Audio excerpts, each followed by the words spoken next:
Fala pessoal, muito boa tarde para você que estava aí acompanhando a Paula Moraes. Agora você vai ficar acompanhando o BMC Stock, seu programa com as informações do mercado financeiro no meio do dia, na hora do almoço. Vamos conferir os destaques do programa de hoje. Shell prevê menor produção de gás e redução de vendas em postos de gasolina. A Azul tem voos afetados por casos de Covid e influenza entre funcionários. Payroll frustra e Estados Unidos criam apenas 199 mil empregos não agrícolas em dezembro. Tudo isso e muito mais a partir de agora no BMC Stock.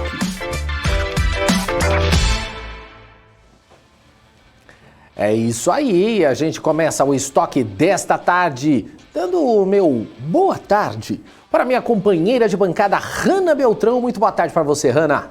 Muito boa tarde para você, Dani. Essa animação aí, vocês já sabem, sextou aqui na BMC News também, né? Mas é claro, a gente ainda tem muito chão pela frente, a gente vai repercutir os principais assuntos que estão movimentando o mercado hoje com o nosso convidado, que é o Marcos Praça, investidor profissional da Dom Investimentos.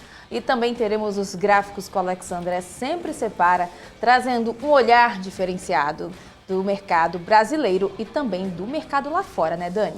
É isso aí, Hanna. E a gente começa trazendo aqui os números do mercado financeiro. A gente olha aqui para o nosso mapa do Profit Pro da Nelogica. Eu sempre abro dois painéis aqui. Um aqui no fundo que você vê aí e um aqui para mim também, porque aí eu coloco mais detalhado para olhar também.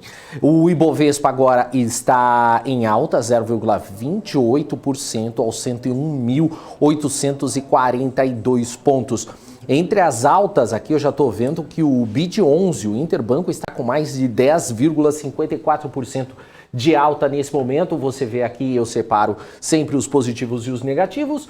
A gente tem aqui nos positivos, tem Gafisa com 3,47%, Magazine Luiza subindo, olha só, 2,40% Magazine Luiza, olha só que beleza. Companhia Siderúrgica Nacional com alta também de 2,20%, BRF também que está subindo 1,65%, Uzi Minas 1,78%, Bradespar 1,56%, Semig 1,23%.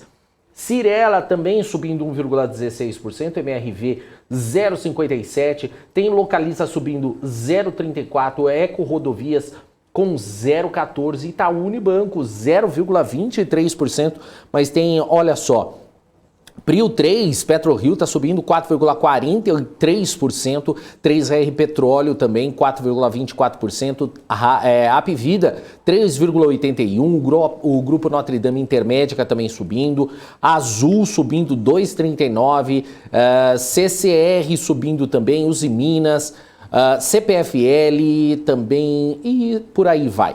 Entre as baixas aqui, a maior queda agora é das lojas americanas, com 3,45%, é isso mesmo? Não, eu que errei. É Americanas SA com 3,93% de queda e depois Lojas Americanas que está caindo aqui 3,45%. Ambev também caindo desse lado aqui, que vocês veem aqui no telão. Não dá para ver muito bem aqui não, mas eu vou aqui então para as baixas aqui que é mais fácil.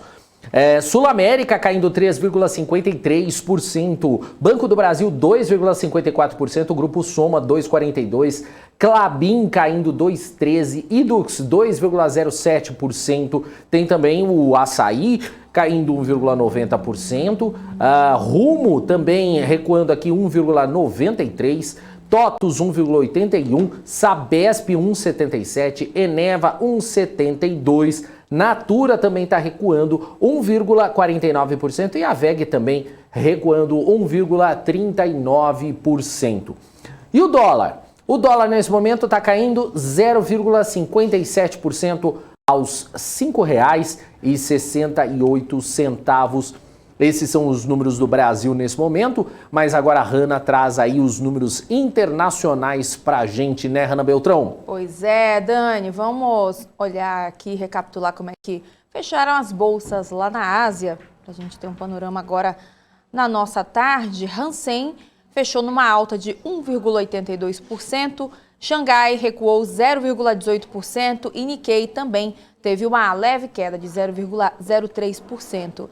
Já lá na Europa, deixa eu dar uma olhada aqui, em DAX na Alemanha está agora com uma queda de 0,91%, FTSE no Reino Unido sobe 0,31%, CAC na França cai 0,74% e o índice Eurostoxx está também caindo 0,70% nesse momento. Já aqui nos Estados Unidos, Dow Jones está tudo no vermelho por lá. Dow Jones está agora recuando 0,10%, S&P 500 também cai 0,38% e Nasdaq está com uma queda um pouquinho mais acentuada, caindo 0,80%. Já o barril do petróleo, vamos dar uma olhada aqui no petróleo Brent, ele recua 0,01% a 82 dólares o barril e o petróleo WTI tá então agora caindo também 0,30% a 79 dólares o barril. E a gente segue de olho, no mercado lá fora, porque a economia dos Estados Unidos criou menos empregos não agrícolas em dezembro, segundo o relatório de empregos não agrícolas, o payroll, divulgado agora pela manhã. E quem tem as informações, os números para passar aqui para a gente é a nossa correspondente Giovana Locatelli, que está de olho nesse assunto por lá. Boa tarde, Giovana. Boa tarde, Hanna, Daniel e a todos que estão com a gente na BMC News. Verdade, os dados saíram agora há pouquinho, o pagamento não agrícola aumentou em 199 mil em dezembro, muito menos do que a estimativa de 422 mil que os especialistas estavam aguardando. Isso desapontou um pouco os analistas, A taxa de desemprego caiu um pouco, caiu 3,9%, assim, melhores que a estimativa de 4,1%. O americano também está ganhando mais. Os salários aumentaram mais do que o esperado. O aumento foi de 4,7% ano a ano. Lazer e hospitalidade, hospedaria, apresentaram os maiores ganhos da indústria. Hanna, Daniel. Legal, Giovana. E outra informação também, Giovana, é que as ações europeias de semicondutores subiram hoje, Depois que duas das maiores empresas do setor, a Samsung Electronics e a ST Microelectronics, divulgaram aí atualizações positivas do quarto trimestre. Essa é uma boa notícia para o setor, Giovana?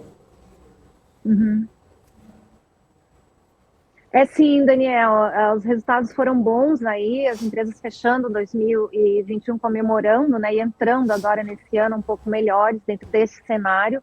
E é isso aí, a fabricante de chips Infineon, a fabricante holandesa também de máquinas de semicondutor, a SMLL, e a fabricante austríaca de sensores AMS registraram aumento nas ações aí de 2% nas negociações da manhã nos mercados de ações europeus.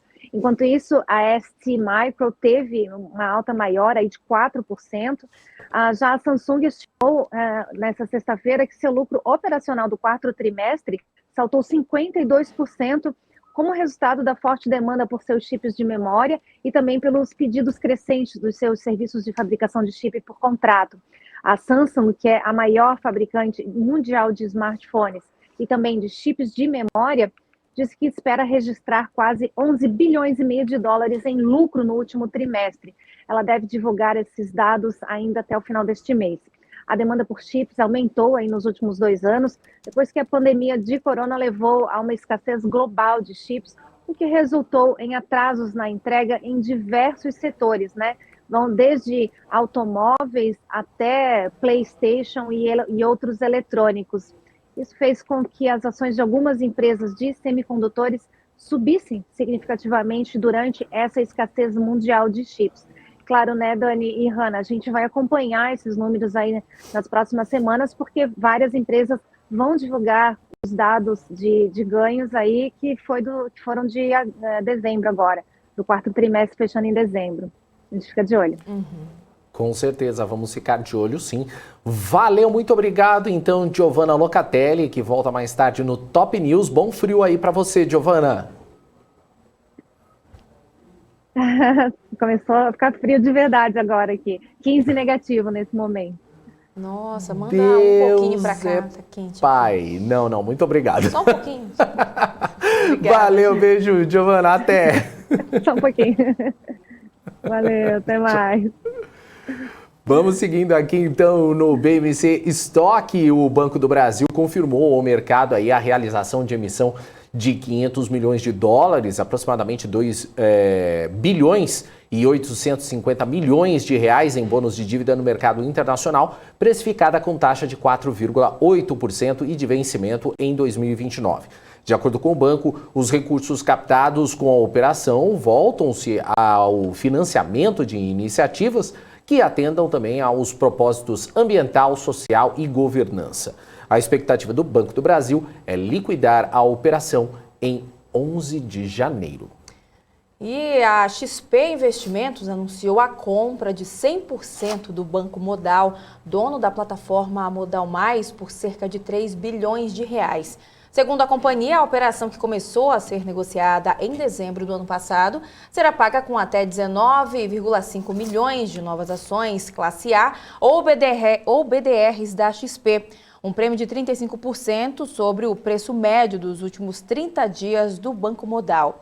Com a operação, a XP espera que os negócios agreguem valor de maneira consistente e sustentável aos acionistas de ambas as companhias. Segundo o CFO da XP, Bruno Constantino, o ecossistema da empresa tem demonstrado sua capacidade de vendas cruzadas. E a multinacional petrolífera Shell anunciou aí a redução no volume de gás produzido pela companhia no quarto trimestre de 2021, causado por problemas operacionais. Vamos conferir os detalhes na reportagem. De acordo com o comunicado, a Shell apontou que as vendas em postos de gasolina devem vir menores em meio ao impacto da variante Ômicron, segundo a prévia operacional reportada pela empresa. A petrolífera também anunciou a recompra de 5 bilhões e meio de dólares em ações. No setor de gás integrado, a estimativa é de produção entre 910 mil e 950 mil barris de óleo equivalente por dia. Os volumes de liquefação de gás natural liquefeito devem ficar entre 7 milhões e 700 mil e 8,3 milhões de toneladas. Ainda assim, a Shell espera resultados de comercialização de GNL significativamente maiores do que no terceiro trimestre de 2021, superando dificuldades no fornecimento e aproveitando oportunidades de otimização com altos preços à vista de GNL. A oferta no setor de produção e exploração deve vir entre 2,1 e 2,2 milhões de barris de óleo equivalente por dia, em linha com as projeções anteriores. No segmento de distribuição de produtos de petróleo, os resultados devem vir menores em base trimestral devido às tendências sazonais, ao impacto da demanda devido à variante Ômicron e aos efeitos cambiais na Turquia. A utilização das refinarias deve ficar entre 69% e 73% em linha com o terceiro trimestre de 2021, segundo a Shell. No setor químico, as margens devem ser menores do que no trimestre anterior, com volumes de vendas entre 3,3 e 3,6 milhões de toneladas. E a Petrobras confirmou hoje que pretende realizar a oferta de suas ações da Braskem até fevereiro deste ano. Em comunicado ao mercado, a estatal reiterou seu posicionamento de vender até 100% das ações preferenciais da Petroquímica, que será realizado por meio de ofertas públicas secundárias de ações follow-on, em conjunto com a NSP Investimentos. A Petrobras contratou o banco JP Morgan para assessorar o financeiro referente à venda de sua participação na Braskem.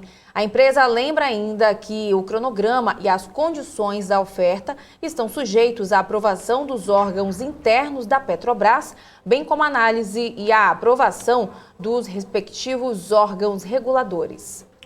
A CBA, a Companhia Brasileira de Alumínio, informou hoje que o CAD aprovou a compra de 80% da empresa Alux do Brasil. O valor da transação é de 110 milhões de reais, com opção de compra dos 20% restantes a partir do terceiro ano após a conclusão da transação. No documento, a companhia lembra que a conclusão do negócio ainda depende do cumprimento de condições precedentes acordadas entre a CBA e os vendedores. Até a conclusão do processo, as operações de ambas as empresas continuarão de forma independente. Localizada em Nova Odessa, no interior de São Paulo, a Alux do Brasil é uma das principais fornecedoras de alumínio secundário do país, com capacidade instalada de 46 mil toneladas por ano. Hanna, vamos conferir então agora quem que está participando aqui do nosso chat, quem está aqui dando o seu deixando oi. like, quem está dando oi, quem está comentando. Vamos dar uma olhada então. Exatamente, quem está dando oi ou quem está investindo em oi? Não, quem está dando um oi, boa tarde. Um boa tarde, é isso bom aí. Bom dia ainda pode, né? Eu ainda não almocei, então pode também bom dia, quem quiser dar bom dia. Como eu almoço de manhã, né? Então, literalmente. Então, boa tarde para todo mundo. Olha o José Silva aqui, mais alguém... não sei o que é que ele tá falando aqui, não quero nem ler. Melhor não. Boa tarde para você, José. Rui das Neves também por aqui, o Arthur Brito também, o que mais? Os mesmos, Ezequiel Santos também tá por aqui, MPK, olha o Donald Montgomery, gostei. Chiquérrimo. Você gosta? E o candidato... Até minha pronúncia foi... né? Ficou bom aí o negócio. O candidato a ministro também já está por aqui, deixando perguntou, cadê mensagem. você? Tô aqui, gente. Segundo dia que o pessoal pergunta, cadê a Hanna? Tá aqui. aí, ela tá aqui. Não parece, mas estou aqui. Não parece mesmo. Não parece. José... Sim. José Walter da Silva, boa tarde, dupla dinâmica, Hanna e Daniel Morales. Boa tarde para você, José Walter. Gostei do Ney Pérez. Boa tarde, Raniel, #sextou. Gostei. Isso é verdade. O Éder falando aqui, frio aí, Giovana.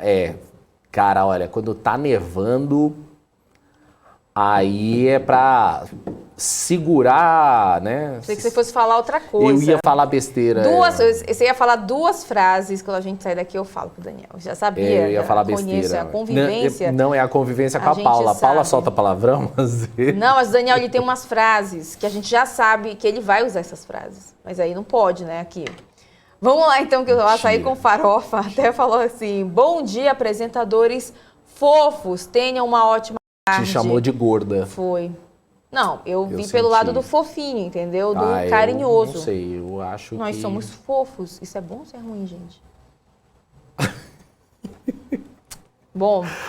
O MPK falando, boa tarde, amigos Raniel. Desculpa, mas hoje eu dormi com a macaca. Quero ver se no estoque eu levanto o meu astral. Ai, fica aí com a gente, então. Fica com a gente, porque hoje, olha, a Hanna tá com o humor daquele. Eu tô Ela tá ótima. Meu Deus do céu. Eu já ia fazer besteira, que era outra coisa que eu tinha que apertar aqui. Tá vendo? Não, gente, ela tá num humor. Eu tô brincando, ela tá muito legal. O Vladimir também tá por aqui, boa tarde também. O Basílio também tá por aqui. Olha o Nil está aqui, direto da Matrix. Nossa, foi horrível essa piada, né? Nossa, gente, pensei que fosse entrevistado de ontem. Não, entrevistado de ontem? Não? Não, de ontem era News. Poxa, eram várias Matrix. Várias Matrix. Nossa, foi O que tá acontecendo, gente? O apocalipse tá chegando mesmo. Tá horrível, o Rui das Neves até falou assim, tô sentindo falta da Samira. Eu vou até copiar. Vou colar agora no nosso grupo aqui, o Rui. Já vou falar pra ela aqui. Não, mas olha, sabe o que acontece? A Samira, ela está cobrindo aí um dos nossos parceiros aqui que está doente. Então ela não está vindo aqui pro estúdio, mas ela está aqui. Logo ela volta, hein? Mas a gente vai puxar ela, o cabelo dela é curto, mas a gente vai puxar. Não, com certeza, não sinta tanta falta, Samira está em nossos corações. Em nossos corações. Olha só, o Adilson Lima Gonçalves também por aqui, o Ezequiel Santos, Rui das... O Rafael Silva, estou chorando e emocionado com a postura e elegância desta dupla de apresentadores. Nossa. RH, você está nos assistindo aí no 9º andar, então fica aí o recado. Esse Rafael é mais falso do que não sei o quê. Rafael, um abraço para você. Antes fosse. Não sou eu, não. Deixa eu olhar tá como o Daniel dele. aqui, ó. Sei não, hein? Não, é verdade. Olha, o Ayrton também dando boa tarde. Olha só, o José Silva adora essas piadas boomers. O que é piadas boomers? Desculpa, isso aí olha... Você sabe o que é? velha agora, que eu já ouvi falar. Piadas boomers? Boomers. Eu não sei o que é, não. Boomers são tipo... Não adianta procurar no Google, não. Olha aí. Vou procurar aqui. É. Boomers. São piadas ruins, né? Não, é coisa moderna, é coisa... Olha, eu coloquei a... Ai, meu Deus. Cuidado com palavrão. Olha... Ela tá pesquisando no Google, gente. Olha que absurdo. Não, ó, vamos fazer o seguinte. Daqui a pouco a gente volta com as... Isso é bom não, hein? Daqui a pouco a gente lê junto aqui. Não sei se é bom. A gente fala depois que a gente entrevistar aqui o nosso convidado, que é o Marcos Praça, investidor profissional da Dom Investimentos, que já está online, já está aqui aguardando a gente. Marcos, seja muito bem-vindo. Boa tarde para você. Boa tarde, um prazer estar aí novamente. Valeu, muito obrigado aí pela presença aqui no nosso programa. Vamos começar então falando do payroll, né? Relatório de empregos aí que apontou a criação de 199 mil vagas em dezembro. O indicador veio fraco, já que a estimativa era da criação de 400 mil vagas. Já a ata do Fed nesta semana mostrou que uma alta mais rápida de juros e redução patrimonial do Fed pode ser necessária. Como é que você avalia esses dados e como que eles impactam nos investimentos? Bom, vamos lá. O que está acontecendo aqui nos Estados Unidos veio muito fraco, né? Isso sinaliza uma fraqueza na economia americana, aí, uma retomada aí muito mais fraca do que as pessoas estavam imaginando. A projeção veio abaixo, muito abaixo novamente, não é pouco abaixo, é muito abaixo. A gente vem de consecutivas projeções vindo bem abaixo do que o esperado. Só que muito disso também reflete num problema que está tendo aqui atualmente em relação a essas vagas de emprego. Porque tem emprego, vagas de emprego tem, só que não tem gente para aderir a essas vagas, né? Então, a gente está passando um problema muito grande. Eu moro aqui nos Estados Unidos, agora eu estou na Flórida, antes eu estava em Nova York, agora eu estou na Flórida, e está tendo um problema muito grande aqui nos Estados Unidos em relação a esses postos de trabalho, porque as empresas estão pedindo socorro, elas precisam de gente para trabalhar e não tem. O americano ele não está escolhendo emprego, não está voltando para trabalhar por vários fatores. Na pandemia, muitos imigrantes voltaram para as suas terras natais e, com isso, muita gente se aposentou mais cedo também. Muita gente não conseguiu outras fontes de renda e tal, e não está tendo gente suficiente para aderir a essas vagas. Então, vagas, postos de trabalho, tem muito, tá assim, sufocado, o país está completamente sufocado, está ameaçando ter uma crise de desabastecimento aqui, de serviço, de tudo, daqui a cerca de 6 semanas, está estimando que vai dar um problema muito grande aqui em relação a isso, porque realmente não tem gente suficiente, não tem gente para essas vagas, esses postos de trabalho. Esses postos de trabalho que a gente está falando, estamos falando de empregos formais, né?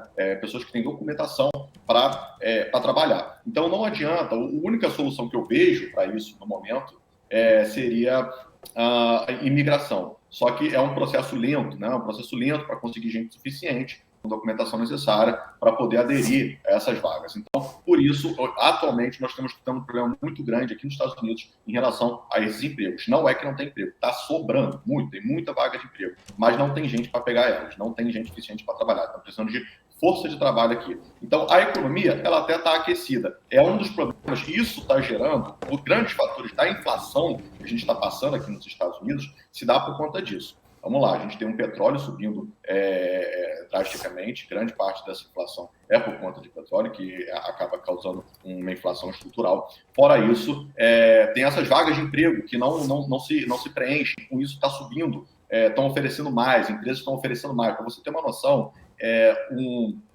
McDonald's de Tampa, eu estou falando de uma cidade boa, Tampa, praia, clima quente, não estou falando nada de complicado. O McDonald's estava oferecendo aí ano passado, chegou a oferecer $50 para quem só botasse a cara, aparecesse numa entrevista de emprego. Você não precisava nem pegar a vaga, era só aparecer, dar oi. Tem gente lá, tem várias empresas aqui que estão dando celular, dando brindes, assim, só para você dar as caras numa entrevista de emprego. Tamanha é a necessidade de mão de obra aqui, tá realmente um problema muito sério isso. E com isso as pessoas vão disputando esses trabalhadores e pagando mais. Então, o salário mínimo, o base payment aqui está subindo, estão pagando mais, estão oferecendo mais valor. E isso também é repassado para o consumidor final, na hora do produto. Então, causa outro fator que causa a inflação. Então, tudo isso vai gerando uma inflação, vai estruturando a inflação. Fora isso, tem com essa falta de trabalhadores também, vai causando alguns problemas com uma crise portuária, que o Biden chegou a cogitar botar a guarda, o exército ali, militares, para desafogar lá os navios no porto, porque eles tinham uma média de 20, 17 navios ali para descarregar na fila e estava dando 80 navios. Então, essa falta de serviço também causa esse aumento aí de frete, de tudo mais, vai acabando causando um problema geral, né, um estrutural que vai inflacionando, vai criando essa inflação, e agora o Banco Central aqui dos Estados Unidos já está sinalizando que vai subir a taxa de juros mais rápido, aí, já estão acreditando em pelo menos uns 3 ajustes aí esse ano, de uma forma mais recente, né? Era mais para frente, já vão adiantar um pouco, porque a inflação realmente aqui está sendo um problema muito grande, está causando um problema muito sério na popularidade também do governo, porque inflação é uma coisa que atinge a todos aqui, é uma coisa que todo mundo sente no bolso e está sentindo, e com isso está também trazendo a popularidade do governo Biden aí para níveis muito baixos. Aí. Isso é preocupante num ano que a gente está em um ano de eleição. Uhum. E falando, né, sobre isso, né, 2022, ano de eleições, né, a gente tem falado bastante sobre isso aqui durante toda a nossa programação. Queria saber como é que você acredita que deveria ser a alocação ideal dos investimentos para passar por esse momento que a gente está acompanhando agora e oportunidades na renda variável ou segurança da renda fixa? Qual é a melhor opção? Sim, bom, vamos lembrar que a gente está vindo de um ano aí muito aquecido, era um terreno assim perfeito para a renda variável, porque tinha muito dinheiro, estavam jogando dinheiro na economia, jogando dinheiro para suprir aí os problemas da pandemia e ao mesmo momento que uma taxa de juros baixa, né? Então isso foi um terreno perfeito para correr risco. Os investidores não estavam querendo títulos, não era um momento bom para títulos de renda fixa, no momento uma vez que os investidores estavam querendo correr risco, estavam querendo tomar risco, e deu muito certo, né? A bolsa daqui, ela subiu assustadoramente, mas esse ano as projeções são diferentes. Já aqueceu, já foi o suficiente, agora nós estamos no momento de inflação, forte inflação, coisa que não tinha aí no início, meados do ano passado. Então, agora com forte inflação e, digamos assim, um pouco descontrolada, porque não se vê uma inflação dessa há décadas, então está um pouco fora de controle e o Banco Central vai ter que reagir, vai ter que subir taxa de juros, então é um cenário completamente diferente. Dentro desse cenário, o que eu estou recomendando, né, para meus clientes defesa, é um pouco uma estratégia mais defensiva. A gente está aí partindo, talvez, para uma política um pouco mais contracionista. A gente tem que identificar esses topos e fundos da economia cíclica. Então, agora a gente está indo para uma parte mais de contração. Vale a pena agora você fazer uma defesa do seu portfólio. O que seria uma defesa do portfólio? Levando em consideração que um dos grandes problemas, o grande insight que está agora no mercado é a inflação, né? A inflação foi o ativo aí na Bolsa Brasileira que praticamente que mais performou, poucos ativos superaram a inflação, ativos atrelados à inflação. Então, acontece o seguinte, sem dúvida nenhuma, esses ativos vão ser bons, vão ser insights bons, a qualquer um que IPCA, qualquer coisa que esteja atrelado aí à inflação, vai trazer uma defesa, uma proteção contra a inflação, que está subindo desacerbadamente. Fora isso, empresas que tenham valor, empresas que que sejam mais consolidadas e que tenham um produto que consigam repassar essa inflação para o consumidor, que passam para o produto final, passam ali para o consumidor essa inflação. Essas empresas também podem trazer uma defesa em questão de renda variável, desculpa. Ativos como ouro, por exemplo, também trazem uma defesa, porque eles tendem a acompanhar essa inflação. Então, o que você comprava com 1 quilo de ouro há 10 anos atrás, equivale ao que você compra de 1 quilo de ouro hoje, nos dias de hoje. Então, acompanha também. São ativos mais defensivos. O Bitcoin, criptomoeda, tem se falado muito em relação a isso.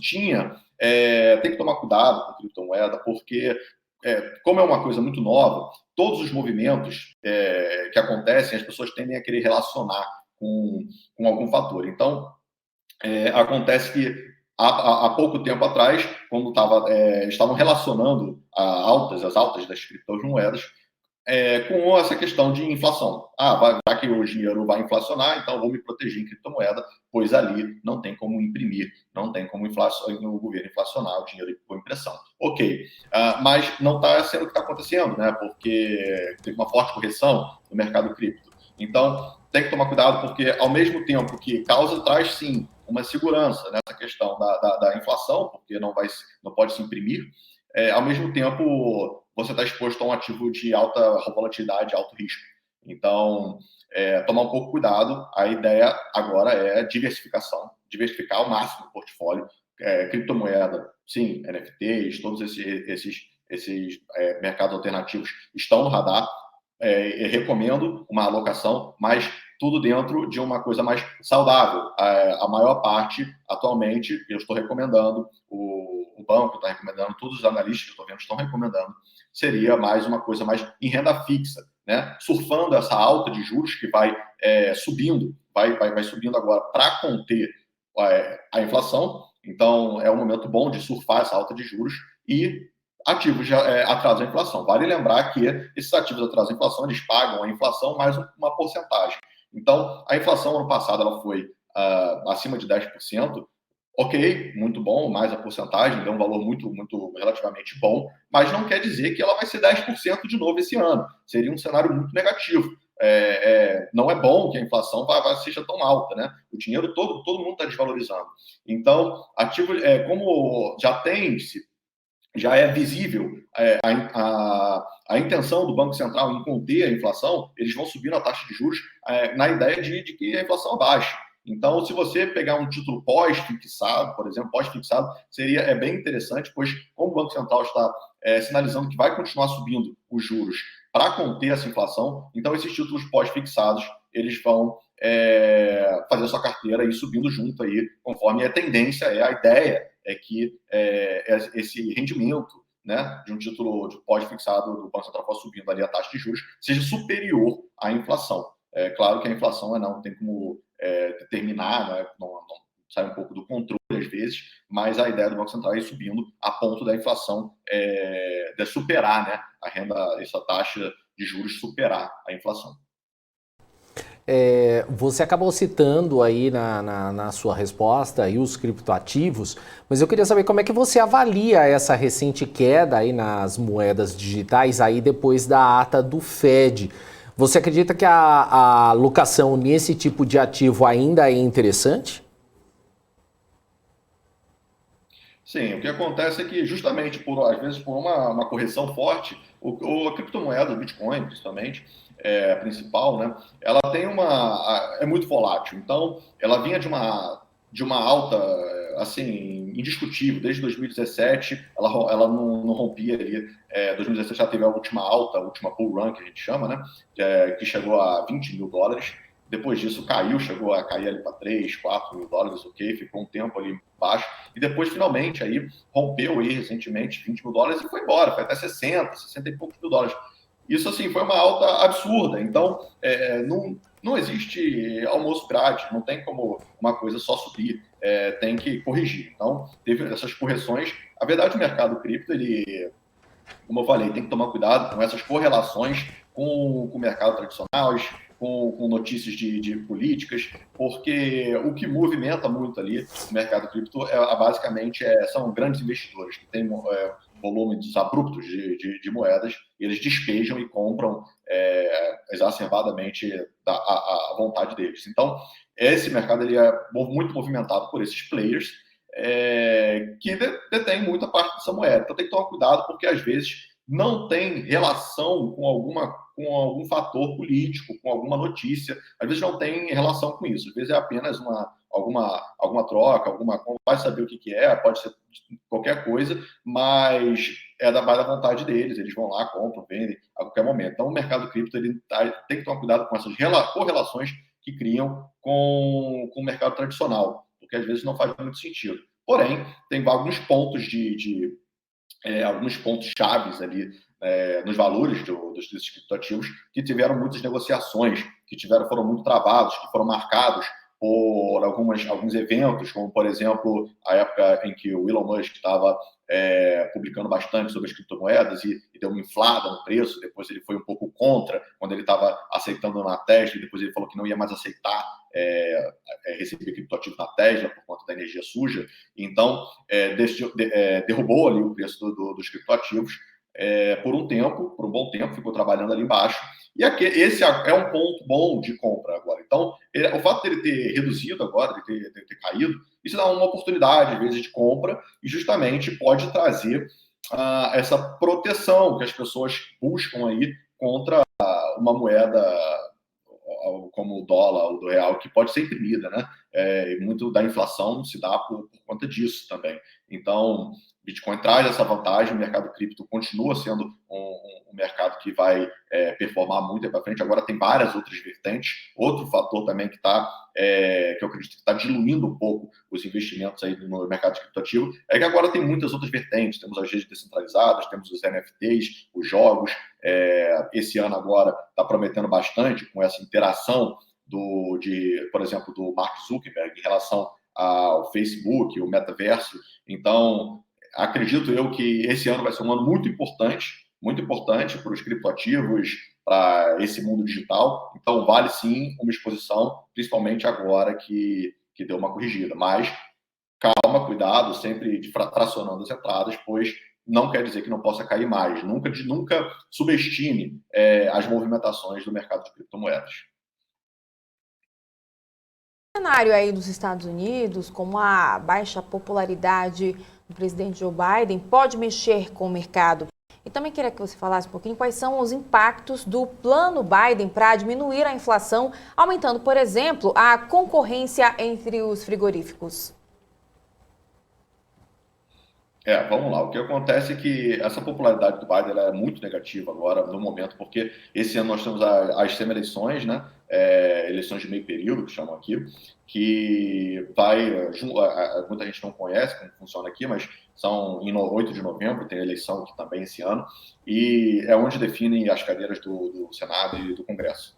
Acontece que, atualmente, o governo... Aqui são só 2 partidos, né? É diferente daí, que são 33, se não me engano. Então, aqui é só democratas e republicanos. Acontece que um atrapalha o outro. Obviamente, tem várias pautas que um atrapalha o outro, sempre. E fica engessando um pouco a governabilidade. O governo Biden, ele estava com uma proposta de imigração, ele vem com uma proposta de imigração muito forte, mas isso não é bem visto pelos republicanos. É o que é necessário agora, no momento, como eu falei, por conta de força de trabalho. Então, o governo veio com várias propostas de legalizar os imigrantes que já estão aqui, às vezes sem documento, e se jogasse o documento na mão desse pessoal, eles poderiam aderir a essas vagas e resolveria, às vezes, o problema. Mas os republicanos eles são completamente contra, e eles engessam isso. Atualmente, os democratas eles têm mais cadeiras ali, mais votos ali na Câmara. E só que o que acontece? Nessas eleições agora, com a popularidade baixa, a tendência é que o partido oposto ao que está na presidência ganhe. A tendência é essa, é o que tem acontecido nos outros, ganhe mais cadeiras e a balança acaba ficando daquele jeito, né? Presidência com um partido e mais cadeiras no Senado com o outro. Acaba que um fica ali travando o outro, impedindo algumas medidas assim mais agressivas do governo, como o plano de quase anistia aí que tinha do governo atualmente aí para legalizar esses imigrantes. Se a popularidade continuar baixa, o governo não está entregando o que ele estava prometendo, está bem engessado, inclusive tem 2 democratas que estão votando também contra, estão atrapalhando bastante aí a governabilidade.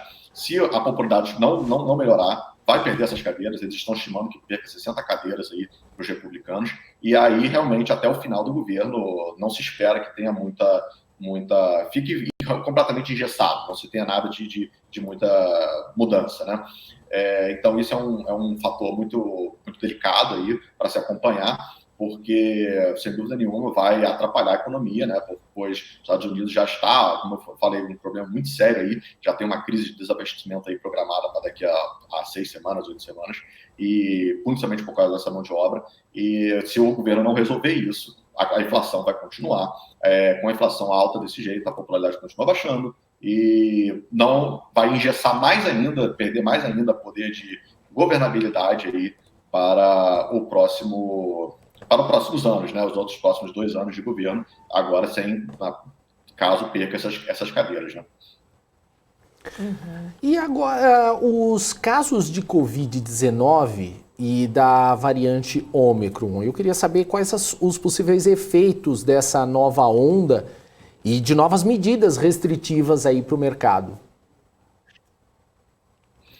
Foi um dos principais motivos para baixa popularidade agora do governo Biden, pois assim que ele entrou no governo, né, ele bateu no peito, levantou a bandeira de que ia resolver com vacinação e tal. Ele pegou um governo Trump um pouco negacionista em relação à doença, e ele entrou falando que levantando a bandeira de que ia resolver tudo, só que não tá dando jeito, né? Pode ver que voltou tudo novamente, estamos agora batendo recordes e recordes e recordes. Então, isso está causando um problema está baixando muito a popularidade dele aqui.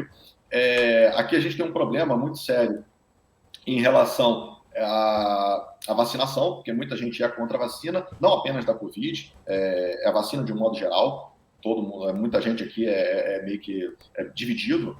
Tem uma questão forte, muito política, bastante dividido. E tem muito aqui, a forma como é regida a política aqui é um pouco diferente. Os governadores aqui, eles são como se fossem os presidentes dos seus estados.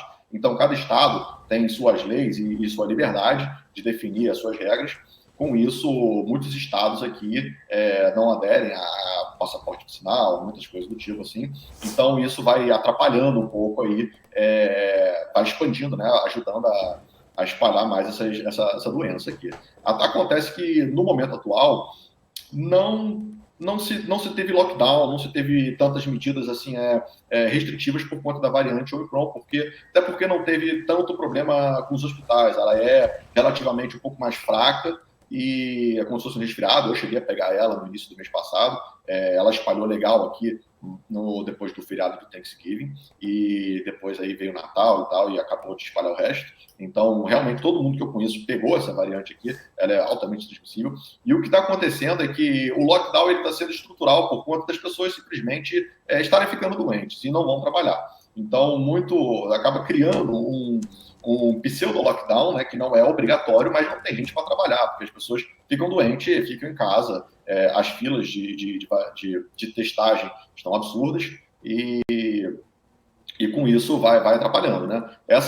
Sempre, a cada momento que surge, né, uma variante né, nova dessa, é um temor muito grande, né? As pessoas acreditam aqui que talvez com essa, tenho visto muita gente falando que talvez essa variante, por ela ser mais fraca, talvez isso resolva. Eu já vi que tem, por exemplo, tem muitos postos de trabalho aqui que não estão nem se importando mais da pessoa estar contaminada e deixa trabalhar. Pode não, vem assim mesmo. Pessoas trabalham ali, inclusive com comida, tá vendo? O pessoal vai trabalhar, conheço gente que vai trabalhar, tá indo trabalhar com comida, mexendo com comida, vai com 2 máscaras, mas vai doente mesmo, porque não tem gente para trabalhar, como eu falei, todo mundo ficando doente ao mesmo tempo. Então, por conta disso, já engessou bastante aqui os trabalhos, né, nesse início de ano. Só que as pessoas já estão perdendo bastante o medo, então vai com coronavírus mesmo, não tem problema. Acho que o que eu acredito que seja um problema grande seria se surgissem novas variantes. Aparentemente não vai parar, já está se falando em variante francesa e tudo mais, e aparecer alguma coisa que realmente tenha mais força. Essa Omicron, ela é mais fraca, ela parece mais com um resfriado, apesar de não ter tanto esse problema de superlotação, às vezes, de hospitais. Ela deixa as pessoas em casa, né? Ela faz as pessoas pararem de trabalhar, o que causa, às vezes, um lockdown, né? Um pseudo-lockdown por conta disso.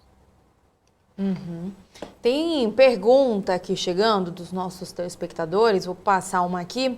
O telespectador candidato a ministro pergunta o seguinte, sobre o setor de educação, tanto nos Estados Unidos como aqui no Brasil. Como é que você enxerga o cenário, tanto esse ano e já no ano que vem? O setor de educação, eu não tenho muito conhecimento aí do Brasil, mas aqui não, já está funcionando normal, né? Tá tendo já tem um tempo já que está funcionando no seu normalidade. Claro que tem algumas escolas agora que estão dando uma freada aí por conta de professores que estão ficando contaminados, né? Estavam começando a querer exigir para crianças vacinação e tal. Tem alguns problemas assim com isso, mas como eu falei, aqui já está se perdendo um pouco o medo dessa questão de pandemia em relação a isso. Não tem mais a própria ordem aqui do CDC, como se fosse a Anvisa daí.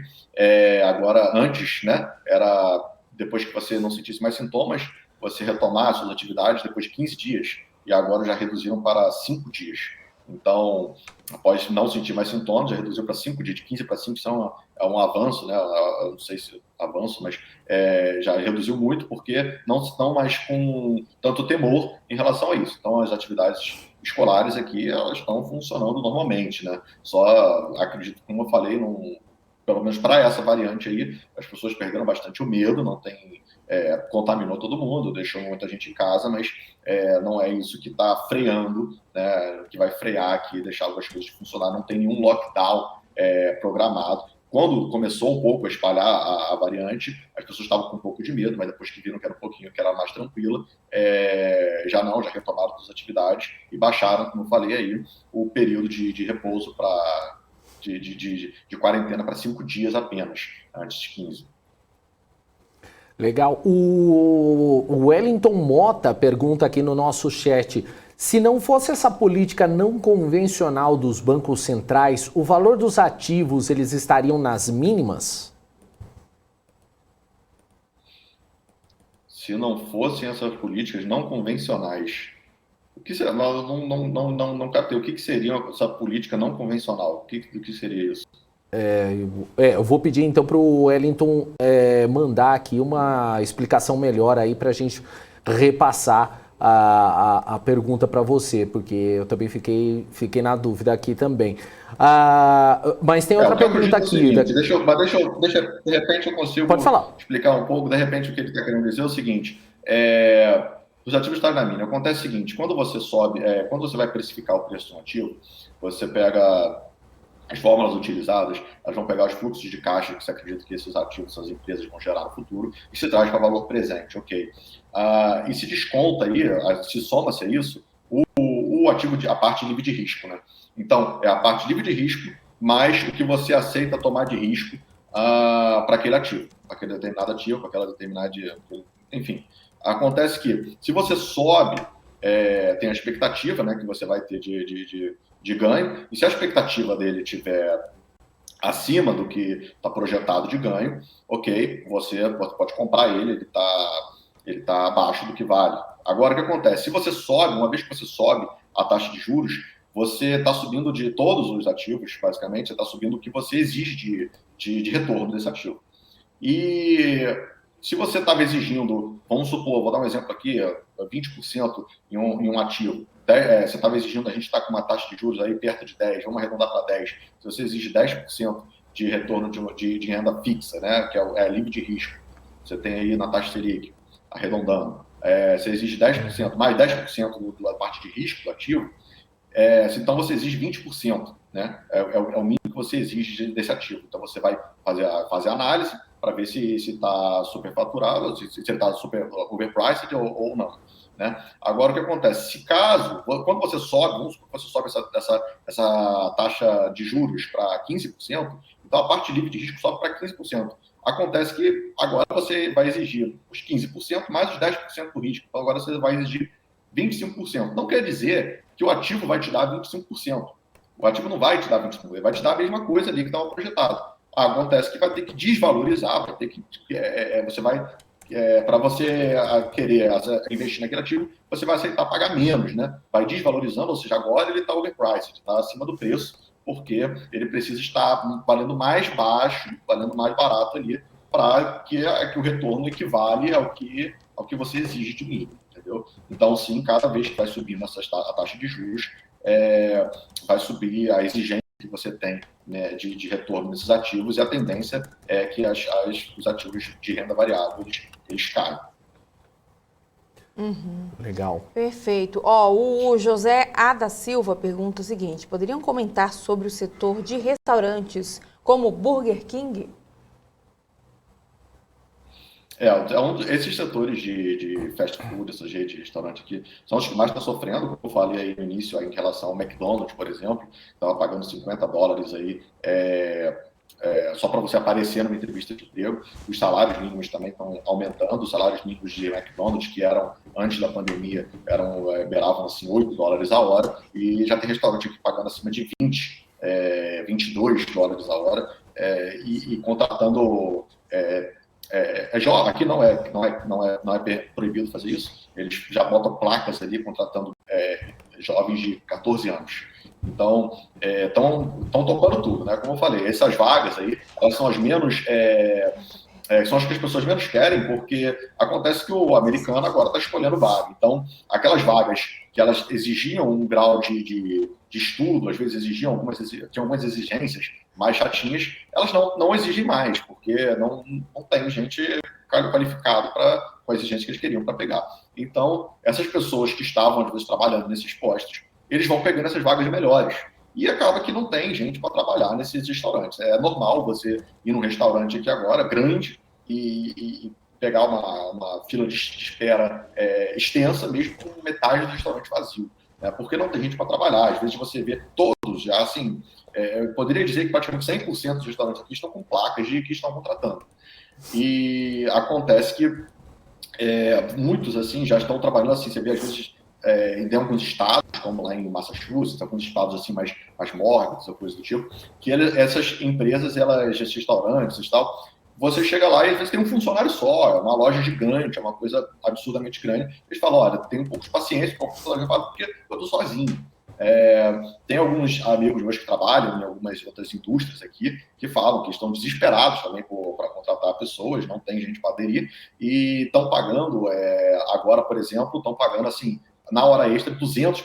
Então, pagam o dobro na hora extra para ver se as pessoas que já estão ali, os funcionários já estão, se interessam por ganhar o dobro, né? Quando eu falo dobro, eu estou falando de gente que ganha aí 18 a hora, vai para $36 a hora.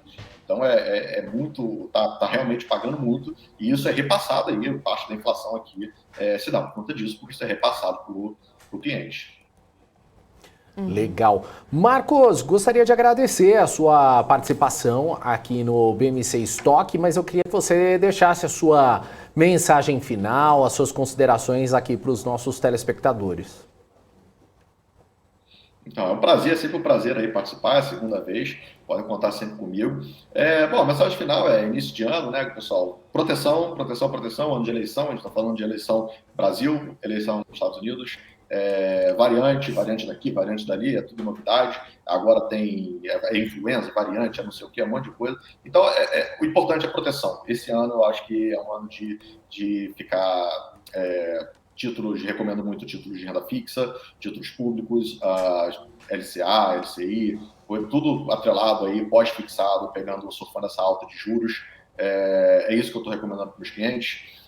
Principalmente, se for pensar em renda variável, lembra que ano de eleição historicamente, tende o dólar subir um pouco, né, o dólar, entendeu? Então a gente pode ver dólar aí em níveis mais altos aí, conforme for avançando aí mais perto das eleições. Então, tomar um pouco de cuidado com isso e principalmente isso, proteção, diversificação. A palavra aí desse ano é diversificar o máximo possível em várias classes de ativos, em vários tipos, internacional, criptomoeda, Brasil, entendeu? Então, participa de tudo, não está difícil, tem vários assessores de investimentos aí em todas as corretoras, todo mundo tem acesso, é bem fácil, não tem custo nenhum. Então, é isso, pessoal, usem esse serviço e podem contar comigo. Quem precisar pode contar comigo, que eu estou aí. Beleza, valeu pela dica. Valeu, Marcos, um abraço para você e até a próxima. Abraço. Valeu, abraço. É isso aí, gente. Acabamos de conversar com o Marcos Praça, investidor profissional da Dom Investimentos. E agora é a hora dela, Hanna Beltrão, para saber os números do mercado financeiro, né, Hanna? Vamos lá então. Atualizar agora, 1h31, né? Parece rádio, mas não é, é TV. 32 agora. 31, agora virou 32, mas eu entendi a piada, quem conhece sabe. Bom, vamos lá então, rapidinho dar uma olhada aqui no nosso Profit Pro da Anelógica, para a gente ver como é que tá o Bovespa agora. Deixa eu atualizar aqui para ver se ele não tá vendo? Tava errado. Agora sim, ele sobe 0,29%, tá aos 101.853 pontos. Ele abriu nos 101.561 pontos, chegou a recuperar os 102 mil pontos, mas já perdeu novamente, como a gente consegue acompanhar aqui. No nosso mapa de calor, a gente vê que está tudo bem dividido. Destacando aqui para o Banco Inter, com o ticker de 11, está com uma alta forte aí de 13% nesse momento. Depois a gente vê aqui que a Azul também sobe 3,30%. PetroRio está com uma alta de 4,43%. RRRP3, A3R Petroleum, está também subindo 4,21% nesse momento. Grupo Cosan está também com uma alta nesse momento. A Vale sobe 2,60%. Aí depois a gente vê a CSN subindo 2,29%. Magazine Luiza aparece também por aqui, subindo 1,92%. Pets também 1,43% de alta. Falei de Azul, a Gol também já está aparecendo aqui com uma alta de 1,23%. Depois aparece também os shoppings aqui, empresas do setor de shoppings e construção aparecem forte aqui também. A Cyrela sobe agora 1,60%. Depois a gente vê aqui o Iguatemi, também a Iguatemi subindo 2,23%. Já que entre as maiores quedas, a gente destaca para empresas do setor de varejo, né? A gente fala de Magazine Luiza que está aqui desse lado, verdinho. Do lado vermelho tem a Mer3, aí recuando 4,85%. Lojas Americanas está encostando também, caindo 4,36% agora. Grupo Soma cai 2,30% nesse momento também. A Via também já está por aqui recuando 2,52%. Depois aparece aqui Sul América caindo 3,77%.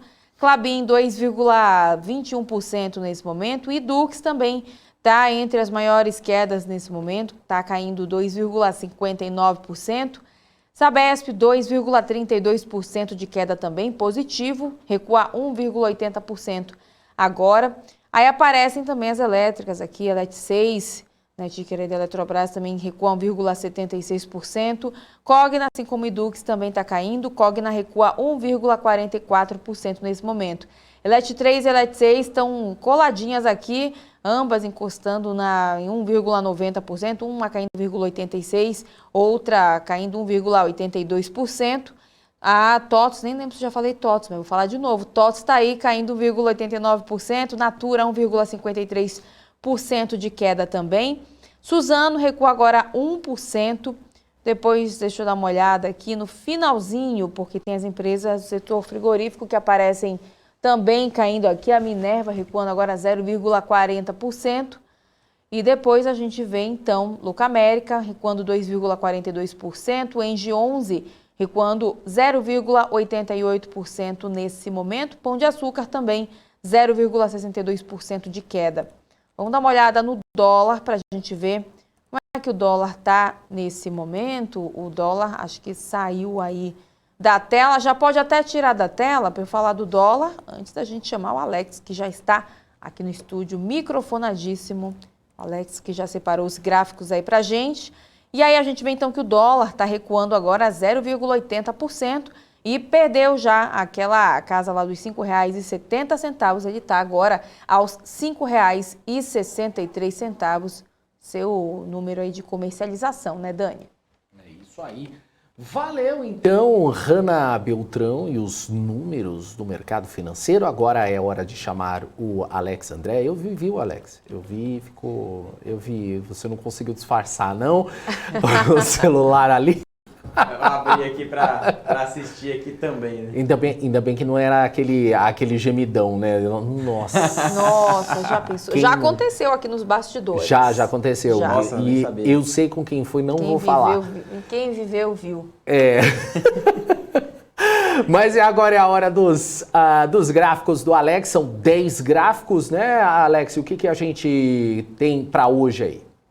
Boa tarde, Daniel. Boa tarde, Hanna. Boa tarde a todos que nos acompanham. Hoje a gente vai continuar a falar sobre o petróleo, né, a crise energética e também alguns pontos, principalmente nos Estados Unidos, né, que a gente tem reiterado nos últimos dias, inclusive hoje, né, com os dados do emprego americano no payroll. Tá? Então vamos colocar aqui na tela cheia os gráficos de hoje para a gente comentar.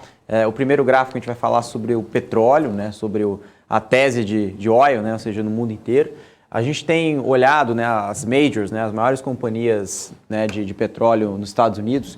A gente consegue observar, né, principalmente por uma métrica, né, do IPS, ou seja, lucro por ação das companhias, ou seja, o crescimento de lucro do ano passado, em 2021, a gente consegue observar nessa linha branca, né, ou seja, nessa linha aqui acentuada, ou seja, teve uma revisão muito forte. E também, ao mesmo tempo, a gente consegue observar nessa linha azul mais escura, né, que até acompanhou, né, que é a revisão do Goldman Sachs, né, ou seja, que foi do ano passado, 2021, ou seja, andou muito em linha com o próprio banco americano, né, ou seja, esse gráfico é do Goldman Sachs. O que eles esperam para 2022? Né, ou seja, essa linha vermelha, né, a gente vê a performance das companhias, ou seja, o lucro não acompanha a cotação. Né, e se a gente colocasse aqui até mesmo o gráfico da cotação do Brent, né, que é referência para as companhias do setor, inclusive até o Saravalli falou hoje, né, sobre o setor de petróleo, né, no pré-market, a gente traz um grande destaque, né? Ou seja, as companhias, principalmente aqui no Brasil e nos Estados Unidos, a gente consegue observar, né, essa grande discrepância entre o valor do Brent, né, e as companhias que aqui no Brasil que vem divulgando, né, dados operacionais. Inclusive a PetroRio divulgou ontem, né, ou seja, a gente conseguiu observar uma venda de óleo, né, muito mais forte do que o trimestre anterior, ou seja, o quarto trimestre deve ir muito forte, aliado também ao preço do Brent. Tá? Então, observando de forma geral, a gente está olhando aqui as majors, né, nos Estados Unidos, mas o consenso, né, ou seja, do Goldman Sachs do ano passado, tem acompanhado também o que realmente aconteceu, ou seja, os lucros estão avançando, né, à medida que tem ali né, essa relação da crise energética global, muita gente falando sobre a crise política que tem se agravado ali, né, no Cazaquistão, e isso tem ali um ponto, né, um fator como estopim do preço do petróleo, né, que tem ali girado na casa de 81, 82 dólares o barril. Tá? Então é um ponto de atenção, inclusive eu trouxe um gráfico também do Goldman Sachs, né, e do JP Morgan, que ambos os principais bancos dos Estados Unidos, né, as maiores casas globais, indicam, né, de acordo com as principais pesquisas com gestores, que o petróleo deve ficar na ordem de 85 a 90 dólares, né, um patamar muito forte para o ano de 2022. Tá? Então essa é a principal perspectiva por aqui.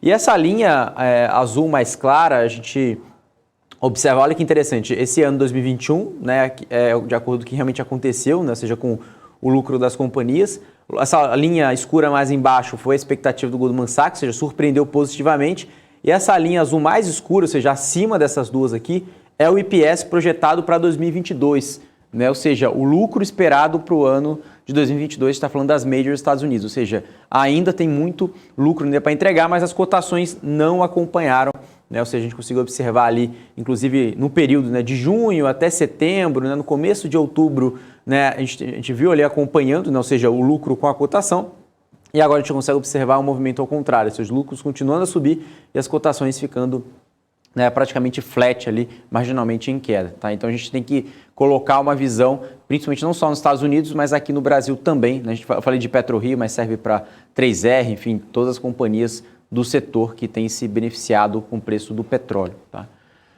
Bom, pessoal, agora a gente vai mudar um pouco, a gente continua falando sobre nos Estados Unidos, né? A gente traz aqui esse gráfico bem interessante, que a gente coloca aqui, né? Ou seja, as ações de risco, né?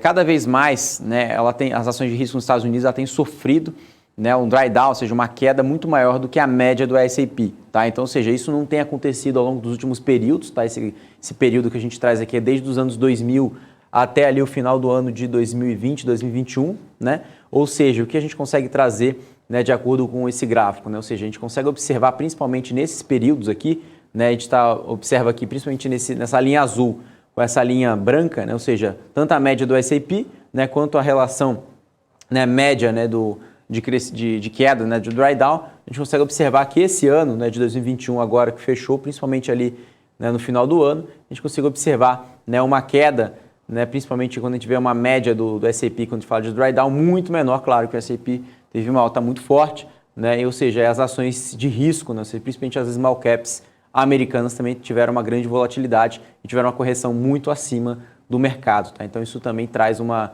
relação, né, principalmente que deve ter ali um possível rebalanceamento, né, de algumas ações por lá. Tá? Então isso que a gente consegue observar, algumas discrepâncias não só em termos de valuation, mas também em relação a fluxo, né? Isso a gente tem discutido bastante, principalmente na visão dos grandes gestores, né? Ou seja, em relação da retomada, né, do rebalanceamento do portfólio, com a visão macro, né? Ou seja, de alta de juros e também retirada de estímulos por lá. Tá? Bom, esse gráfico é interessante, a gente já falou algumas vezes, mas a gente sempre atualiza por aqui, esse gráfico do JP Morgan, que atualiza, né, de acordo com o MSCI na zona do euro, né? Ou seja, as empresas, né, europeias, né, com esse gráfico a gente está falando de EPS, seja, lucro projetado das empresas europeias para 12 meses para frente, ou seja, para um ano, né, ou seja, final de 22. A gente observa principalmente no momento, né, que nós estamos observando um momento de 15% de expansão de lucro. Lembrando, né, desde o momento ali do ano que foi ali entre 2005, né, a 2006, né, que foi ali o topo, né, que chegou a bater 20%, né, de crescimento de lucro. Estamos no momento ali aproximadamente, né, 12% de queda em relação ao topo, né, de 2006, 2007, mas agora, no começo do ano de 2022, a gente consegue observar, né, ou seja, essa retomada em V, né, ou seja, essa grande queda durante a pandemia, chegou a bater ali próximo de 12%, e agora a gente já ultrapassa ali o patamar de 15%, 16%, e buscando ainda mais, né, o patamar, né, próximo de 20% de crescimento de lucro para as ações europeias. Por quê? Né, a maior parte a gente consegue ver, né, uma relação, né, de valuation, não só de PI, né, de preço sobre lucro, mas diversos indicadores. E algumas companhias, né, de qualidade, ou seja, as maiores companhias europeias, a gente tem observado também um fluxo adicional para esses papéis, não só em relação a lucro, mas também, né, o que as companhias vêm entregando por lá. Tá? Então, ou seja, a gente consegue observar também as companhias, principalmente o setor financeiro, se destacando. E a gente já falou também sobre o setor financeiro dos Estados Unidos comparado com o da Europa, a gente já concluiu também em relação a desconto sobre o preço-lucro. Tá? A gente consegue continuar aqui falando do S&P 500, né, mais um gráfico do JP Morgan, né, que ele coloca aqui nessa linha azul mais clara, né, sobre a tendência, né, de crescimento de lucro na Bolsa Americana. E provavelmente você não consegue enxergar tão bem aqui nesse gráfico, mas tem diversas barras azuis mais escuras, né, por aqui. Ou seja, a gente consegue observar durante períodos de recessões nos Estados Unidos. Claro que a gente consegue observar uma alta, depois uma correção, depois de um período de queda, ou seja, aqui a gente vê a Tech Bubble, né, ou seja, um período de, né, de IPS caindo, depois a crise de 2008, né, um período também que os lucros caíram muito forte, mas no longo prazo, pessoal, a gente tem esse gráfico desde 1971, né, até ali o começo de 22, com um lucro muito forte na Bolsa Americana. E o que justificou principalmente ali, né, esse grande aumento, né, ou seja, essa grande força, né, do S&P 500 no ano passado, né, chegando a subir mais de 25%, principalmente sobre as top 10, né, que tem ali maior peso sobre o índice, né, o índice de tecnologia, a gente está falando de 29% do índice do S&P 500, isso colabora muito com o que a gente está observando nessa última pernada, ou seja, o lucro foi muito mais forte do que a própria tendência, né? Ou seja, a gente consegue observar a própria tendência de lucro acompanhando bastante, né? Claro que tem momentos aqui que tem relacionados às grandes crises, né? Tanto para cima quanto para baixo, mas olha que interessante, 2019 e agora 2021, né? Ou seja, o mercado também esperando, ainda mesmo com esse desafio, né, no curtíssimo prazo ali no primeiro, segundo trimestre em relação a esse possível aumento de juros já em março, na reunião do FONC, ainda assim um aumento em relação à EPS, ou seja, as ações americanas podem continuar se valorizando, mas uma tendência menor, ou seja, um ritmo menor do que a gente observava no ano passado, principalmente com esses dois discursos de liquidez mais baixa e aumento de juros por lá. Tá? Então a gente está observando também esse rotation dentro do próprio índice. Tá? Aqui a gente comenta em relação às ações europeias, né, o Stock 600, que reúne 600 maiores empresas, 17 países chaves, né, da Europa.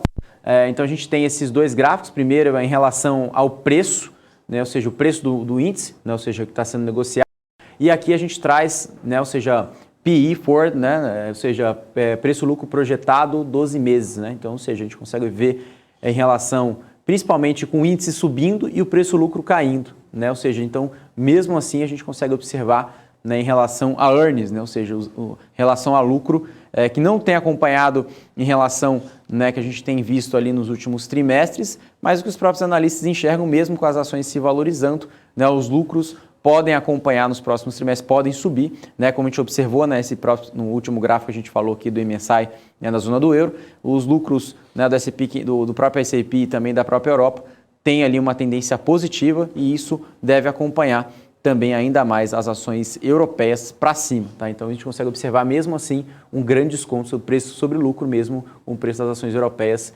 subindo ali no curtíssimo prazo. A gente está vendo essa janela aqui de janeiro de 22, tá? Então por isso que a gente consegue traduzir que mesmo com as altas ainda continuam teoricamente descontados de acordo com esse indicador aqui, tá? Bom, aí a gente começa a falar sobre a China, né? A gente sempre inclui o que está acontecendo na China, né? A gente sempre fala em relação às próprias restrições, né, de empresas chinesas, né, em relação também principalmente com a listagem, né, de empresas chinesas, né, nos Estados Unidos, né, enfim, fora da China. Tem essa grande discussão, né, que o próprio governo chinês tem colocado como principal pauta por lá e tem afetado as principais companhias, né, como a Alibaba, a Baidu, enfim, várias companhias grandes, né, que têm negociação, né, tanto no mercado americano quanto na própria China, e a gente consegue observar, né, essa grande tendência à desvalorização dos últimos meses, né, ou seja, se a gente pegar, né, o market cap, né, das empresas chinesas, né, de internet, né, de tecnologia, a gente está falando de quase 3 trilhões de dólares em 2017, que agora chegando próximo ali de 1,40, ou seja, 1 trilhão e 400 milhões de dólares, tá? Ou seja, uma queda de praticamente 50%, comparado ali desde o último all-time high, que foi em fevereiro de 2017, com essas últimas notícias. Então, algumas companhias caindo entre 50% e 60%, né, e alguns gestores, não só aqui no Brasil, né, quando a gente fala aqui de fundos hedge, né, principalmente também dos Estados Unidos, tem colocado uma lupa, né, uma atenção para esse tipo de setor, né, excluindo outros setores como o real estate, enfim, alguns setores mais desafiadores, e colocando, né, uma possível janela de oportunidade, né, mas, claro, entendendo um pouco mais sobre o perfil de risco, que é muito elevado, né, a gente comparando principalmente com o setor de tecnologia americano, né, enfim, e com outras regiões globais. Tá? Então, a China começa a ganhar atenção pelo desconto, mas também, claro, também tem um ponto sobre o risco, né? Ou seja, claro que também a gente tem que entender que os grandes gestores também fazem um stock picking, né, dentro desse basket aqui de ações de tecnologia. Tá? Bom, pessoal, então se a gente está falando aqui de tecnologia, a gente traz esse gráfico, a gente consegue falar sobre esse tamanho de desconto que eu tinha comentado sobre a queda do market cap em 50%. Então esse gráfico eu trago aqui em relação às ações chinesas, né, excluindo as ações de internet, né, ou seja, de tecnologia, está girando entre 9,4 vezes preço-lucro. E quando a gente comenta aqui, né, principalmente as empresas, né, de tecnologia de forma geral também, a gente vê ali um desconto, né? Ou seja, que saiu ali entre 16 vezes, agora está tradando entre 11,6 vezes, ou seja, também abaixo do desvio padrão, né? Os dois aqui, ou seja, abaixo, né, também em relação, a gente tem observado na média histórica, tá? Então, ou seja, isso também começa a ganhar, né, um pouco de notoriedade, principalmente para os investidores, né, que gostam, né, de investir em China, principalmente os grandes fundos globais, né, que começam a alocar seus portfólios, e isso também a China começa a ganhar atratividade em relação ao desconto e, de forma geral, também os países emergentes, né? Mas também lembrar a todo mundo, né, que essa redução, né, de liquidez global afeta o Brasil, sim. A gente tem visto ali nos últimos dias, nessa semana, né? Ou seja, a gente sendo afetado diretamente com esse discurso de aumento de juros nos Estados Unidos. Tá? Então, ficar atento, né? Mas a China também tem essa relação de grande desconto. Tá? E aqui a gente comenta um ponto bem interessante, né? A gente traz vem com um long short aqui, né? Ou seja, de ações europeias de energia, né? Principalmente a gente fala de petróleo, né? As grandes majors por lá, comparado com as ações europeias, né? Ou seja, as empresas da Europa de forma geral. Então a gente tem aqui, praticamente aqui, né? Ou seja, simulando, né? Comprado em empresas europeias de energia e vendido, teoricamente, em empresas, né, da Europa de forma geral. E, claro, a gente está falando aqui de um long short teórico, né, de preço-lucro, né? Ou seja, a gente consegue traduzir aqui, ou seja, esse desconto das ações de energia, né, da Europa, quando a gente coloca aqui, principalmente projetado para os próximos 2 anos, 24 meses, né, o PI chegou na mínima histórica, né? A gente está falando, né, de uma queda, né, de praticamente 40%, próximo de 50%, né? Ou seja, a gente consegue observar esse grande desconto de preço-lucro, né? Ou seja, muito abaixo da média. Então a gente consegue observar principalmente porque a gente consegue traduzir nessa visão, mesmo com petróleo, quando a gente fala de ações, né, relacionadas ao setor petrolífero, né, ou seja, esse grande desconto tem relacionado principalmente que as ações, as grandes, né, as majors, têm uma relação muito forte com investimentos de ESG, né, ou seja, inclusive eu tinha comentado, né, anteriormente A gente tem conversado com diversas companhias aqui no Brasil, grandes gestores, e o que a gente traz à tona é que o setor de petróleo mudou muito, né? Praticamente agora as empresas de petróleo não são empresas de petróleo, são empresas de energia, né? Ou seja, o que eu quero dizer com isso? Que as empresas cada vez mais estão mudando, né, sua forma de sua matriz energética, investindo em energias alternativas, como solar, eólica, e isso também com essa tendência, né, do ESG que já virou global, isso está sendo discutido, isso tem um CAPEX relevante, né, sobre as grandes companhias globais, e isso tem reacendido também essa relação dessa crise energética, que por hora afeta a relação, né, entre demanda e oferta, e isso reflete no preço não só da commodity, como a gente está observando agora, né, isolando-se os casos do próprio Cazaquistão, enfim, e outros países que têm se discutido, inclusive com a própria OPEP, mas também essa relação com as próprias companhias em relação a termos de investimentos e a visão ali, né, de médio e longo prazo, né, com o petróleo. Então isso também traz um desconto à medida que os próprios gestores enxergam esse próprio cenário por aqui, tá? Bom, pessoal, aí a gente vai falar uma curiosidade, né, interessante. A gente comenta aqui sobre Dubai, né, real estate, né, ou seja, o preço, né, das casas, né, de propriedades, né, em Dubai. É legal que esse gráfico traz um tom de perspectiva, né, ou seja, se a gente comparar de 2012 até o terceiro trimestre de 2021, a gente consegue observar um aumento de 25%, né, entre esse período. Mas se a gente trocar a janela, né, se a gente comparar, né, um pouco além, ou seja, um pouco mais acima, né, sair de 2012 e comparar entre 2014, né, 2015, ali meados de 2014 e 2015, a gente tem uma queda de 25%, né, ou seja, saiu ali em torno ali, né, de uma janela, né, 67 foi para 50, né, ou seja, praticamente ali uma queda de 25%. E a gente olhando esse cenário, né, ou seja, a gente consegue observar, né, que principalmente, né, quando a gente olha comparado com os Estados Unidos, né, ou seja, que tem um crescimento forte em relação ao real estate, a gente consegue traduzir principalmente, né, o Oriente Médio, né, junto com a China, tem esse grande desafio, né, na cadeia de real estate. Aliado também, pessoal, a gente sempre coloca aqui também o gráfico de vacinação, né, dos países, Oriente Médio, África, o continente africano, né, e também a própria Rússia, são países que menos se vacinam, né, comparado globalmente, ou seja, os principais países do mundo. Então isso também pode ser uma implicação direta em relação à própria economia, à própria retomada, em relação à renda e emprego, mas são os principais pontos, mas é um gráfico de curiosidade, né? Claro que dependendo da janela, né, cada um interpreta de uma forma, tá? Mas a gente traz aqui sobre o real estate de Dubai, tá?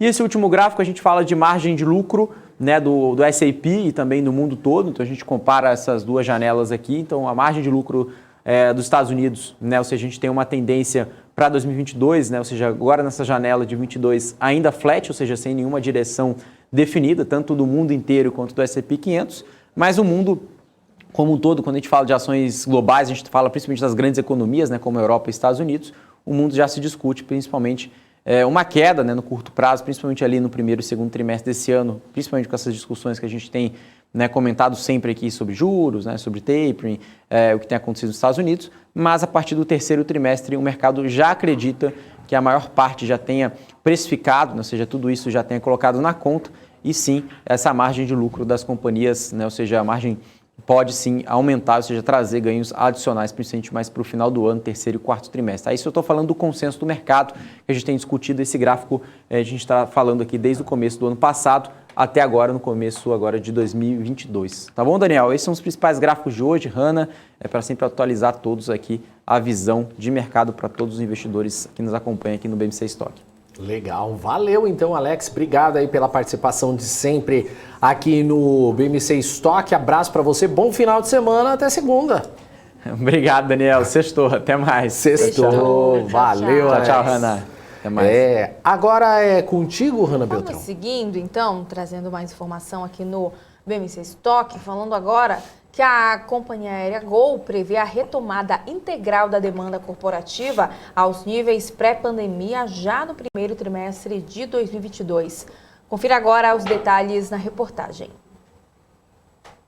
De olho na retomada da economia, o diretor vice-presidente financeiro e de relação com investidores da Gol, Richard Lark, demonstrou otimismo nesta quinta-feira quanto ao segmento corporativo. Embora a demanda de grandes empresas ainda não tenha retornado integralmente, a companhia prevê uma melhora no setor ao longo do primeiro semestre de 2022. Ele explicou que o mercado financeiro representou 10% das vendas no setor aéreo em 2019 e no final do ano passado só havia recuperado 40% dos níveis pré-pandemia. Já a indústria do óleo e gás, que tradicionalmente é o principal driver do segmento corporativo, só recuperou 50% dos patamares de 2019. O diretor pontuou a retomada das vendas para grandes empresas, mas afirmou que os setores que estão se recuperando mais são os de veículos e autopeças, bebidas e máquinas e equipamentos. Desde o início da pandemia, a Gol pagou cerca de 12 bilhões de reais em dívidas e atualmente a dívida de curto prazo do grupo gira em torno de 500 milhões de reais. Lark relatou que a demanda doméstica no Brasil retornou aos níveis pré-pandemia em dezembro, quando as vendas da companhia atingiram 970 milhões de reais, valor 9,8% acima do mesmo período de 2019. Ele acrescentou que normalmente 15% da oferta da Gol é internacional, o que representa de 9% a 10% da receita total e 5% do EBITDA. Para 2022, segundo o executivo, esses números devem ser a metade do nível de 2019. E ainda no assunto das companhias aéreas, a Azul informou que cerca de 10% de seus voos programados para este mês terão de ser reprogramados em razão do aumento do número de funcionários infectados pela influenza e pela Covid-19. A Latam Brasil diz que 2% de seus voos foram afetados, enquanto a Gol informou que está atenta ao aumento de casos de Covid e influenza, elevando o alerta para que suas equipes redobrem os cuidados.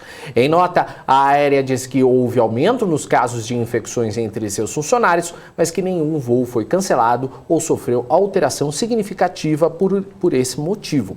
Segundo a empresa, funcionários com resultado positivo são afastados e se recuperam em casa.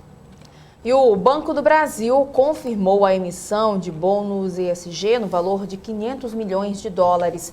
A operação faz parte do programa de notas de prazo de medida de bônus de dívida no mercado internacional. Os recursos captados serão usados no financiamento de iniciativas ESG. Os bônus pagarão cupom de 4,8% ao ano, com vencimento em 2029.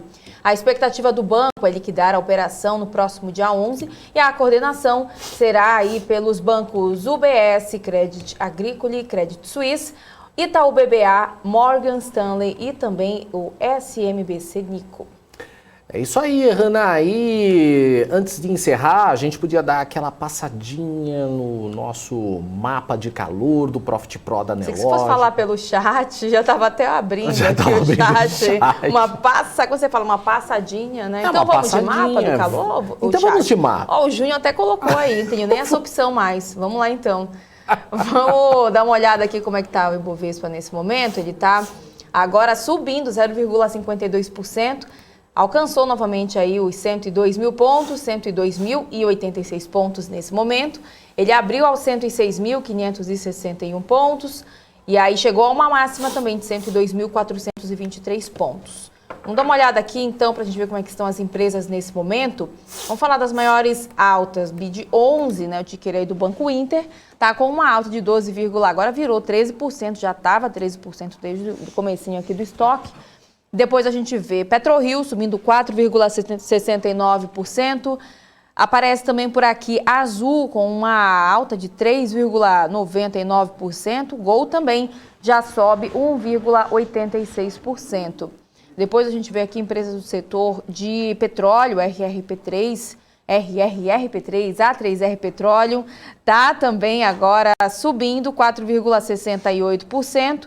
Depois a gente vê também por aqui, do setor de minério, a Vale com uma alta de 2,77%, Uzi Minas subindo 2,68% agora, Bradespar sobe 2,22% nesse momento. Depois a gente vê aqui CSN com uma alta de 3,28%. Aí aparece também aqui as empresas do setor de shoppings, estou dando uma olhada aqui, setor de shoppings, construção também estão por aqui, setor de energia.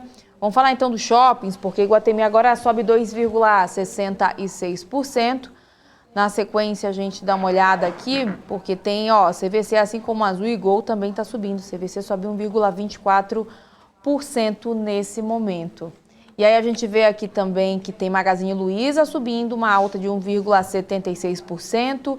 Pet sobe também 0,78%. Mas se a gente vem aqui para o outro lado, a gente vê, né, que realmente entre as maiores altas, até o momento só tem Magazine Luiza e Pets, porque aqui na nossa ala vermelhinha do mapa, o setor de varejo está dominando aqui, começando aqui pelo Amer 3, que cai 5,06%. Na sequência, Lojas Americanas recua 4,72%. Via já cai agora 2,52%. Tinham mais empresas aqui, deixa eu dar só uma olhada. Acho que até esse momento tem Grupo Soma também, recuando 2,14%. Aí a gente vê que também tem Açaí recuando 2,67%, Sul América 3,83% de queda e Neva 1,72% de recuo agora também. E aí tem os bancos que aparecem também por aqui, o Banco do Brasil cai 2,69%, Positivo está também caindo 2,45% nesse momento. Banco Pan, né, diferentemente do Banco Digital, o Banco Inter, o Banco Pan está agora caindo, aparece aqui no nosso gráfico entre as maiores quedas. Depois a gente vê JBS caindo 0,52% e Dux, também setor aí de educação, recuando nesse momento. Vamos lá então falar do dólar, dar uma atualizada aqui do dólar, para a gente ver como é que está agora. O dólar estava agora há pouco sendo comercializado aos R$ 5,63. E agora ele cai um pouquinho mais, está agora caindo 1,09% e é comercializado a R$ 5,62. Dani, cadê o Dani? Eu tô aqui. Aliás, eu tava vendo é Hanna, né? Isso. Ô, Hanna, eu tava lembrando aqui do início do programa que o pessoal lá... Teve alguém que chamou a gente de boomer, né? Geração boomer, né? Foi. E aí depois a gente parou, né? Porque a gente tinha que ver o programa, né? E aí a gente foi ver, né, que são os baby boomers, né, que são nascidos entre 45 e 1964, então... Ah, você nasceu nessa faixa aí. Não. Ih, filha. Eu nasci em 2001. Oi? Oi? Que 2001? Sim, 2001. Agora você é o Rafael Lara, Sim, agora. eu sou o Rafael Lara. Não, eu sou da geração Millennials, né, porque eu nasci na década de 80. Então, desculpa aí, Hanna. Desculpa aí, né? Você... Eu sou dos anos 90 mesmo, e é isso. Mas você é dos anos 90 mesmo? Eu sou. Você parece ser mais velha. Olha, você me respeita. Vamos falar dos quem está acompanhando aqui, porque o MPK já está até perguntando se eu vou almoçar. Né? Não sei se ela come muito, Daniel? Sim, MPK, ela tem come coisa melhor, muito, gente, sim. que comer, gente. Comida é maravilhoso. Outro dia a gente foi no restaurante, ela só colocou no prato e foi. Ela, nossa, acabou meu VR. Eu falei, por que será, né? Pois é, muito arroz e feijão, né? Arroz e feijão. Tá certo, olha só. Ó, o Rodrigo tá me dando uma moral aqui falando que eu pareço ter 20 aninhos. Sim, é verdade, também concordo, né? Depois de 15 quilos de maquiagem, a gente realmente aparenta isso aí. Até ela parece ter 20 anos com maquiagem. E o Anderson acabou comigo agora. Como dizem, só se for em cada perna. Isso aí, você acertou, porque Hanna vai fazer 40 anos este ano. Filho, você me respeita. 39, estou na casa dos 30 ainda. E falta muito para chegar nos 40 ainda. Sério mesmo? Muito, só a cabeça que já tá lá, né? Já tá. Não, a cabeça já é de 86. Não, ou não, né? Ou menos aí de 20. Não sei. Vamos dar o nosso boa tarde pro pessoal, então. O Cerveja, o MPK, o Rodrigo Albarello, o Ezequiel Santos, o Anderson Silva, deixa eu ver aqui mais. Do nada o Cerveja apareceu, né? Do nada, né? Ele sempre aparece aqui essas horas. O Maurice está por aqui. Também o pessoal, eu não sei quem colocou já faz um pouco mais cedo, colocou aqui. Vocês vão ter esse aqui. Quero ver vocês na TV se vai ter essa animação toda. Foi o Adilson Lima. Seremos mais animados ainda. A animação continua em qualquer lugar. A gente até come no programa. Melhor não. Enfim, né? Melhor não. A Amanda aqui, ó, tarde, o Alambi falando, poxa, que péssimo. Ela parece ter 50. É que o nick dele... Péssimo. Ai, meu Deus. Ainda bem que eu nem... Pá, pula. Você tá no canal errado. Quinta série. José Walter, mas a Hannah tá bem conservada. Tá, lógico, poxa. Não sei se é bom ou se é ruim. Obrigada pela parte que me toca. O Ed também tá aqui. Samuel fala, parece que tem 17. Ah, tá. Sim. Pedro, boa tarde. Ney Pérez, eu tô por aqui também. Grande Ney, abraço. Gabi, boa tarde. Vocês são lindos. Obrigado. Obrigada. Agora o flashback músicas acabou aí. Nossa, ela parece que tem 20, mas o cara uns 40. Mas ele acertou. Esse cara viu? sou eu, né? Você viu que ele acertou? Certinho, né? Foi, né? Ok. Bom, a gente vai encerrando então o nosso BMC Stock de hoje. Hannah Beltrão volta na segunda-feira, né, Hannah? Volto na segunda-feira, né? Belíssima e com muita saúde, né? Disposta. Assim esperamos, disposta. Não é mesmo alimentada, porque eu não estou alimentada. Tinha um bolo ali fora, gente. Só vi o bolo chegar. Quando fui pegar o pedaço do bolo. Aí... Cadê o bolo? Cadê o bolo? Né? Porque eu dei sopa, pois é. Tudo tem a ver com comida, né? Mas tá bom. Deixa eu ir almoçar então, Cê porque deu bolo. já dei bolo. Nossa, foi horrível. Valeu, então. Dei sopa no bolo. Bom, então tá bom. Valeu, Hannah. Beijo. Bom fim de semana pra você. Pra você também, um ótimo marketing. Então, até segunda-feira, Dani. Até segunda, Hannah Beltrão.